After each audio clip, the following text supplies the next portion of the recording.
মা হাত নাড়ো, অরুণা দিয়ে হাত নাড়ো।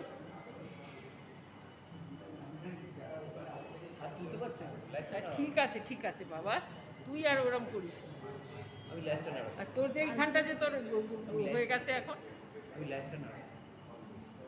তোর তো তোর তো হাড়ে ডিফেক্ট হয়ে গেছে হাড়ে।